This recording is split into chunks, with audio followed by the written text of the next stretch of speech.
Olá, meu estudante, minha estudante do ensino médio, como é que vocês estão? Aluno do segundo ano do ensino médio do estado de Pernambuco. Espero que todo mundo esteja bem, todo mundo esteja se cuidando, se preservando nesse momento que a gente está passando aí. Eu, como vocês já conhecem, professor Bruno Lardião, para quem não conhece, professor de Química também da rede estadual, e hoje eu estou aqui com vocês para a gente falar um pouquinho mais sobre Química, mais sobre aquela parte das funções inorgânicas voltadas para as soluções. As reações entre as funções inorgânicas mais pautadas nos ácidos e bases. Hoje a gente vai dar uma olhadinha na competência de aprendizagem de número 48, que é identificar as mudanças de cor de alguns indicadores na presença de ácidos e bases. Antes de tudo, eu queria pedir que você anotasse aí essa rede social minha, que é o @Prof. Bruno Lardião no Instagram. Por que eu estou pedindo isso? Não é para seguir, famosinho, blogueirinho, não é por causa disso não, gente. É porque lá eu vou colocar para você depois, quando terminar tudo, quando sexta-feira acabar, eu vou disponibilizar esse material que está sendo exibido para você agora na tela, no formato de PowerPoint. Então você vai lá na bio do Instagram e baixa esse material para você poder estudar melhor, acompanhar melhor e ver todo esse material produzido por mim aí na sua casa, tá certo? Tá ok? Então, vamos dar uma andada. Então, o que são? Vamos primeiro falar um pouquinho sobre os ácidos e as bases, né? Vamos recordar. Você está no segundo ano, viu esse assunto no ano passado, ácidos e bases, o que é isso? Você lembra o que é? O professor falou lá, né? Ácido, base, ácido é azedo, tem até uma musiquinha na internet, procure lá a musiquinha dos ácidos e bases. Ácidos e bases possuem propriedades diferentes. Ácido tem sabor azedo e base é astringente. Ela é bem legalzinha, bem bobinha, mas ela ensina muita coisa sobre as funções dos ácidos e bases. Vale a pena você conferir. Tá na internet, pode colocar lá. Música dos ácidos e bases, você acha ela. Tem até um limão na capa. Eu ia trazer, mas eu só tenho 25 minutos e eu quero ele todinho para vocês. Tá? Deixa eu mandar um abraço aqui pro pessoal da Grêmio Metrosul, professora Rayane, professora Roberta, falou como estava falando comigo agora. Certo? O pessoal que está sempre comigo, a gente sempre troca uma ideia aí. Então, deixa eu mandar esse abraço forte para vocês, tá certo? Bom, então, logo de cara, no seu monitor, você vai ver o nome Arrhenius. Lembra desse cara? Olha, joga no monitor, minha, por favor. Arrhenius. Quem foi Arrhenius? Arrhenius era o cara da teoria dos ácidos e bases, a primeira teoria dos ácidos e bases, que dizia o seguinte, né? Não vou mostrar. Daqui a pouco eu vou dizer o que ele mostra, né? Ácidos e bases, deixa eu lembrar. Bruno, estou muito enferrujado, sou segundo ano, esse é assunto do primeiro ano. Mas eu não sei se o teu professor mostrou, mas tem uma outra teoria para ácidos e bases, que é a teoria de Bronsted-Lowry, ou do aqui Bronsted-Lowry, né? Chama de Bronsted mesmo, porque a gente é de Pernambuco, sabe? Então, essa teoria também é muito importante para a gente vai falar um pouquinho sobre ela. E existe uma terceira teoria muito importante das ácidos e bases, que é a teoria de Lewis, tá? Cada uma tem a sua peculiaridade. Tu percebeu aí que eles estão em boxes, mas eles estão sempre um dentro do outro. Por que eu coloquei isso assim? Bruno, por que tu colocou um quadradinho com o nome de Arrhenius, outro de Bronsted-Lowry, outro de Lewis, tudo assim, um aumentando em função do outro? Porque são teorias, são escolas, são correntes pedagógicas que falam sobre ácido e base, mas que elas se completam. O fato de eu ter Arrhenius não quer dizer que Arrhenius deixa de existir para Bronsted-Lowry assumir, depois Bronsted-Lowry cai de desuso e entra Lewis. Não, elas se complementam. Isso porque a gente vai ver daqui a pouco o que acontece com as substâncias que não obedecem muito, vamos dizer assim, aquela teoria que a gente vê, né? Então, a gente vai ver já numa reação. Hoje tem experimento para mostrar a vocês. Então, vamos lá. Vamos relembrar um pouquinho sobre os ácidos e bases da teoria de Arrhenius.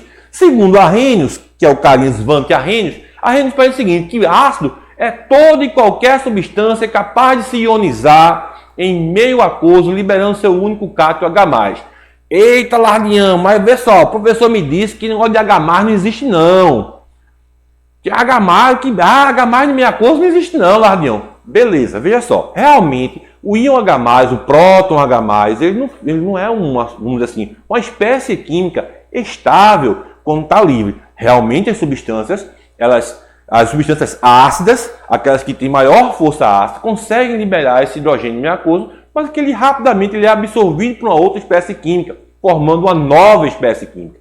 Por isso que a gente costuma dizer na sala de aula, gente, a gente vai considerar assim, que o ácido libera o H+ em meio aquoso. Vamos falar disso, tá certo? Fica melhor assim. Logicamente, vou mostrar a vocês daqui a pouco que esse H+, ele não vai ficar solto. ele liberou, mas está solto na buraqueira, não. Ele vai para algum lugar, tá certo? Então, ácido de arrênios, revisando, é toda substância capaz de liberar H+ em meio aquoso. Ela se ioniza em meio aquoso, deixando como único cátion, lembrando, é a partícula positiva no meio aquoso. Tá certo, pessoal? Então, olha a reação no quadro. Olha a reação no monitor. Então, essa reação aí todo mundo já viu, né? Você que é primeiro ano, que acabou de assistir a aula de química comigo também, já deve ter visto isso, não já? Já deve estar vendo isso aí.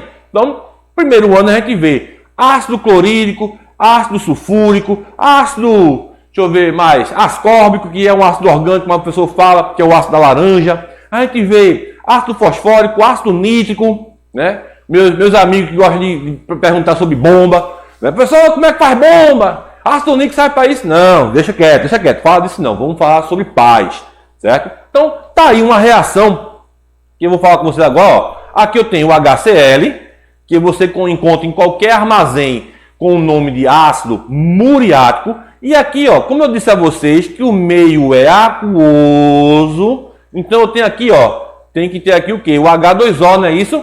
Por quê? E aí ele vai formar o H+, vai liberar no meio aquoso o H+, e vai liberar o Cl-. Cl- eu falo assim, viu, pessoal? Mas o nome correto dele é cloreto. Ele é o íon cloreto, tá certo? Perdoa o garrancho aí, que é assim mesmo. E vamos ver agora, já que a gente viu o conceito de ácidos, vamos trabalhar agora o conceito de bases, tá certo? Ó, vou voltar. Ácido, HCl, H+, mais cloreto, Cl-. Vamos agora ver a base. Qual é o conceito de base para arrênios? Base é toda substância capaz de se ionizar. Eu vou até fazer aqui uma correção pessoal que eu copiei do outro slide, porque aqui o correto é dissociar. Eu vou continuar falando sobre isso, mas eu quero que você reflita por que Bruno corrigiu o ionizar, botou no lugar e dissociar. Vou falar já sobre isso, mas você vai pensando aí por enquanto. Então, base é toda substância capaz de se dissociar em meio aquoso, liberando como único ânion o OH-. OH- esse que nós chamamos normalmente de hidroxilar, né? É o que dá o nome das bases de hidróxido também, tá certo? E aí, já achou a resposta da pergunta? Por que eu troquei ionizar por dissociar quando eu estou falando de base? Já achou a resposta para isso aí? Pensa um pouquinho. O ácido ioniza, a base dissocia. Por que eu falei disso? Né? Na aula passada, se você do segundo ano estava assistindo a aula do primeiro ano também, você vai se lembrar que eu falei de compostos iônicos e covalentes. Acabei de falar sobre isso. Falei sobre compostos iônicos, que são aqueles formados por transferências de elétrons, e covalentes, que são aqueles formados por compartilhamento de elétrons. Embora não tenha dado tempo, eu falei um pouquinho sobre o compartilhamento do hidrogênio, que o hidrogênio é um elemento que ele costuma normalmente compartilhar seus elétrons, não é verdade?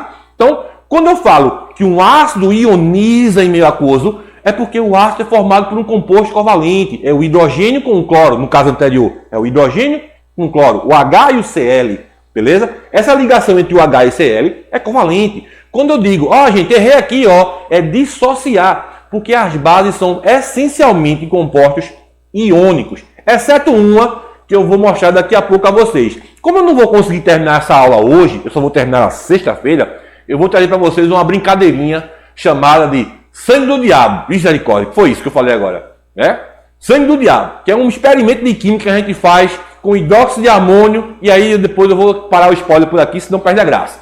Tá tranquilo? Mas a única base que a gente tem covalente até então, que as ligações são covalentes aparentemente, é o hidróxido de amônio, tá certo? Mas o processo acontece do mesmo jeito. Por que eu estou dizendo isso? Bruno, por que você está dizendo que as bases são compostos iônicos, então logo elas se dissociam? Porque elas são formadas, lembra da minha última aula lá, 15 dias atrás, 21 dias atrás na verdade, que eu corrigindo aqui, que os compostos iônicos são formados por metal e ametal. Então qual é a nossa principal base de referência, para toda vez eu me lembrar disso e não esquecer? Qual é a principal base? É o hidróxido de sódio, a soda cáustica, aquela que é vendida no mercadinho, aquele pote preto, verde, azul, depende muito do mercado, tá certo? Então, a soda cáustica, sódio com iodo de hidroxila, OH. Então, ela é um composto iônico, todo composto iônico se dissocia, não ioniza. Tá ok aí, galera? Tá tranquilo? Então, vamos ver agora um exemplo de uma base, né? Tá saindo melhor, né? Tá, opa, vamos embora. Ó, então eu coloquei para vocês aí, ó, justamente ela, soda cáustica. Gosto muito, inclusive lavei as mãos com ela hoje, ó. Né? Tive que pegar a mão hoje, infelizmente, mas tá aqui, ó. Certo? O que é a soda cáustica? O NaOH, nome químico dele, hidróxido de sódio. Então você vai ver agora, quando eu chamar para tela, você vai ver agora. Olha lá no monitor. Observa quando o hidróxido de sódio H2O sofre a sua dissociação. Ó, aqui o termo. Deixa a mesa para balançar, Lardião. Aqui, ó, a setinha. Dissociação. O que acontece? Ele vai formar o Na+ e o OH-. Tudo em meio o quê? Aquoso. Olha aí. Tá certo? Então, ele é a minha base. Tá certo? Por quê? Porque liberou no meu aquoso quem? O OH-. É isso que eu quero. Tá certo?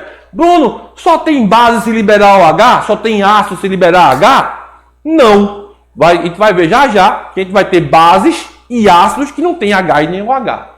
Certo? É justamente onde o modelo de Arrhenius dá uma falhadazinha, dá uma vacilada, ele não explica muita coisa. Aí vem outras teorias que pegam a teoria de Arrhenius e expandem, dão uma ideia melhor. A gente que é químico, que vai para o terceiro grau, vai para a faculdade estudar química, a gente quase não estuda Arrhenius. A gente vê assim nas aulas práticas, mas o pega para capar mesmo no quadro é nas outras bases que eu vou mostrar para vocês depois. Beleza, pessoal? Então, deixa eu ver aqui a outra tela qual é.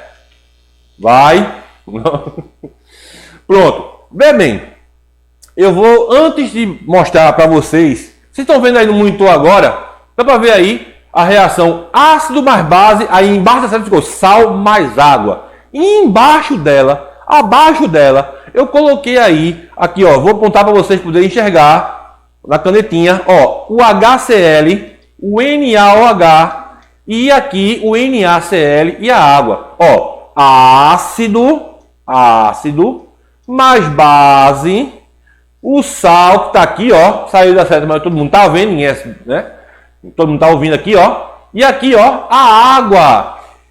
Então, estão vendo aí, né? Alguém sabe, volta na tela, por favor, querida.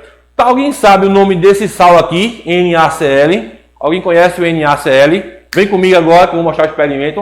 O nome desse sal é o sal de cozinha, é o cloreto de sódio, né? Todo mundo tem em casa, todo mundo já viu isso, né? Bruno, se eu misturar ácido muriático com soda cáustica, eu posso colocar na salada? Faço não, porque tem outra coisa chamada estequiometria aí, que aí a quantidade, as impurezas que vem na substância, não é a mesma coisa que o sal que é extraído por evaporação da água do mar, né? Eu vou mostrar uma coisa para vocês agora. Ó, eu trouxe aqui lá uma cortesia, deixa eu mandar um abraço e agradecimento aqui à professora Cidalva Tavares, diretora da escola, né, que me cedeu gentilmente esse material para mostrar a vocês hoje. Ó. Aqui eu tenho, ó, A de ácido, não sei se o Júlio pode mostrar aqui na câmera melhor, ó, o A do ácido, e aqui, ó, o B de base. Aqui eu tenho um ácido muriático, ácido clorídrico, e aqui eu tenho hidróxido de sódio, certo? Tá aqui já prontinho, diluído, só para mostrar a vocês. Por que eu vou mostrar isso agora a vocês, Bruno? Por que eu vou mostrar a vocês agora, pessoal? Por causa do seguinte, porque eu vou mostrar, como o título da aula é mostrar as interações de cores com indicadores de ácido de base, se eu deixar passar muito tempo, eu vou perder o tempo da aula e não vou conseguir mostrar. Então, vê só. O que acontece, por exemplo, quando eu coloco, né, um indicador, que aqui eu trouxe para vocês, é a fenolftaleína, é um indicador muito comum de ácidos e bases. O que acontece quando eu coloco esse indicador ácido base na substância ácida, por exemplo? Ó, vou mostrar aqui a vocês, vou pingar aqui a fenolftaleína, ó. Não acontece nada, tá vendo? Estou pingando e ele continua transparente. O que acontece quando eu boto isso, por exemplo, numa substância alcalina, né? A base. Ó, tá vendo aí? Olha só, que legal. Então, ó, por que basicamente, você vai até notar, ó, corredor ao vivo, né?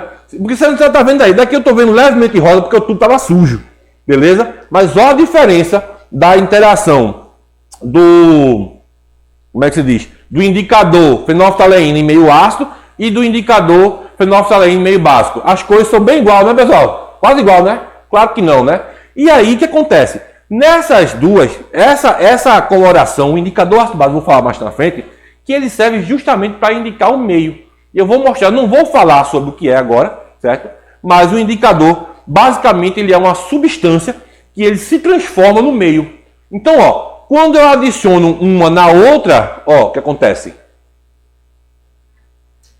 Simplesmente eu neutralizo. Então, basicamente o que eu fiz aqui agora foi formar o cloreto de sódio, né? Eu tinha aqui o ácido e aqui eu tinha o vermelhinho que era a base. Quando eu misturei as duas, eu neutralizei a reação formando o cloreto de sódio. Posso tomar isso aqui? É sal? Jamais, porque eu não sei, não faço ideia das quantidades que eu coloquei aqui. Entendesse? Então, ó, vou deixar aqui. Ah, Bruno, mas tu só mostrou o indicador? Tu só mostrou o indicador para substância básica. Não tem indicador para substância ácida? Não tem sim. Olha só, aqui eu trouxe um indicador chamado azul de bromotimol, certo? E como o nome diz, aqui é água, tá, pessoal? Como o nome está dizendo, ele não é azul. Ei, que legal, tá vendo? Ó? É o nome dele, não interessa, tá certo? Aqui eu tenho um pouquinho, certo, de água. Mas, e se eu colocasse agora, Bruno? E se eu colocar agora esse indicador no ácido? O que será que acontece? Ó, tem aqui um pouquinho do ácido que eu trouxe de reserva, ó. E vou colocar no tubinho de ensaio para vocês verem. E vou adicionar as gotinhas de azul de bromotimol para a gente comparar. Ó, o azul de bromotimol em meio ácido, ele é que cor, pessoal? Olha aí. Deu um vermelho, não foi? Água, meio ácido. Então veja, observem que aqui agora, ó, eu troquei só o meio. A substância é a mesma dos dois. A substância que eu pinguei aqui, o indicador ácido base, é o mesmo por dois. A diferença é que aqui o meio é ácido, fortemente ácido, por sinal, porque eu estou falando do ácido clorídrico, tá certo? Essa cor é característica. Cada indicador ácido base, ele tem um ponto que é chamado de ponto de viragem. E alguns indicadores podem ter mais de uma cor, dependendo do pH em que ele se encontra, tá certo? Então esse aqui tem essa cor vermelho tijolo, mais ou menos vermelho tijolo, por aí, por conta do pH que está aquele sistema ali. Talvez se fosse outro, é como por exemplo, como eu mostrei aqui a vocês, ó. Tá vendo que está um pouco, vocês conseguem ver na câmera que está um pouco rosadinho ainda? Pega o rosinha ainda, pessoal, aí na câmera, tá vendo? Esse rosinha é porque, na verdade, ainda tem íons hidróxidos aqui dentro. Enquanto tiver hidroxila aqui dentro e tiver fenolftaleína, ele vai dar esse tom de rosa. Logicamente, não é aquele tom de rosa escuro, aquele vermelho escuro que estava antes na base. Mas se apresenta, se aparenta estar isso aqui, é porque, na verdade, ainda existe hidroxila aqui dentro e a reação de neutralização não ocorreu completamente. Tá claro aí, pessoal? Tá tranquilo para vocês? Então vamos continuar, certo? Vamos aqui, vamos continuar aqui rapidamente. Ó, então temos o que aí agora pra gente? Deixa eu passar aqui no teclado. Problemas com a teoria de Arrhenius. Por que a teoria de Arrhenius não é 100% eficiente para todos os casos? Primeira coisa, basicamente, ela não explica por que algumas substâncias moleculares, como a amônia, que é um gás, dissolvem na água formando as soluções básicas, embora ela não contenha o íon OH. Vê só, o que acontece? Lembra que eu falei que na próxima aula eu vou trazer para vocês um experimento chamado sangue do diabo? Pronto, ela é formada com o amônia. Eu não vou fazer com a amônia em si, porque ela é um gás, é difícil de coletar. Mas eu vou trazer o hidróxido de amônia já pronto e já com a fenolftaleína pingada nela e vou jogar em cima de mim, para vocês verem o que acontece. Beleza? Mas quem já conhece, quem já é química, quem já estuda química, sabe o que é isso. Tá certo, pessoal? Outro problema, volta na tela. Olha só, não explica como algumas substâncias iônicas, por exemplo, como o carbonato de sódio ou o óxido de sódio, dissolvem em água, formando soluções alcalinas, embora contenham íons OH. Então veja só, você pode fazer isso na sua casa. Pega um galho, pega uma folha de papel, ou se você tiver alguém fumante em casa, espero que não tenha, ou se você fumar, espero que também não fume. Mas se você tiver acesso à cinza de cigarro, você pode pegar essa cinza de cigarro e colocar ela, e se você tiver fenolftaleína na sua escola, alguém que tenha perto de você, pode pingar na água com essa cinza misturada, que você vai ver que ela fica rosa. Por quê? Porque, na verdade, os óxidos metálicos têm uma tendência, aliás, como corrigir, os óxidos metálicos de baixo número de oxidação têm uma tendência a ser alcalinos. Por isso que quando reage com água, eles formam básico. Mas isso aí é outra teoria de ácido base, já não é Arrhenius. Tá certo, pessoal? Bota na tela para explicar mais uma. Então, ó, não explica também por que que algumas substâncias moleculares, como gás carbônico, CO2, dissolvem em água, formando soluções ácidas, embora não contenham íons H+. Tudo isso é problema que a teoria de Arrhenius não consegue explicar. Tá certo, pessoal? Vamos para a próxima tela. Deixa eu ver aqui. Bom, e se,